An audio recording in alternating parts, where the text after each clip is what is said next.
చూస్తారా అన్నారు. ఇక ఏముంది కుప్పదేస్తేనే మేము వైద్యం చేస్తామన్న కాడికి వచ్చింది కథ. ఎట్ట బతకాలి ఈ పేదోళ్ళు, ఏమైపోవాలి ఈ పేదోళ్ళు? రెక్కలు ముక్కలు చేసుకొని బసబస అని కన్నా కష్టం చేసి చెమట ఓడిపించే బతుకులు ఈ బతుకులు. ఇలా ఉసురు పంచుకుంటున్నారు. ఏమంటే మేము పేదోళ్ళకు సేవ చేస్తున్నాం. ఏం పేరే పెద్ద మనిషి నీకేనా?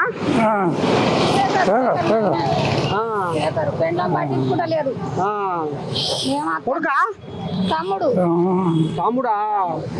పెండ్లో నాకు అవసరం లేదు, ఎంతగానో అని పైసలు చేస్తున్నాతో లేవు అని పట్టించుకుంటలేదు.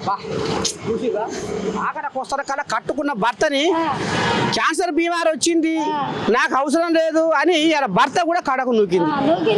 ఇప్పుడు ఎట్లా బతకాలి? తోడబుట్టే తోడు కాబట్టి, రక్త సంబంధం కాబట్టి, అయ్యో నా తమ్ముడు ఆగమైపోతాడేమో అని ఇంత దూరం వస్తే ఈడ ఈ ఉద్దారకం జరుగుతుంది.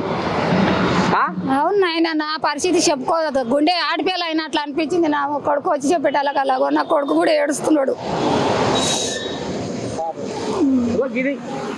పట్నం హైదరాబాద్లో బసవతారకం హాస్పిటల్ కాడ ఈ కథ నడుస్తుంది. ఇంకా కూడా కొంత లోపలికి పోతున్నా పాపం. కానీ ఇప్పటికైనా మరి సర్కారు పట్టించుకుంటుందా, ఎవరు పట్టించుకుంటారో కానీ మొత్తానికైతే ఈ పేద బిడ్డలకు న్యాయం కావాలి, న్యాయం జరగాలని మనస్ఫూర్తిగా మరి మీ నర్సయ్య తాత కోరుకుంటా ఉన్నాడు.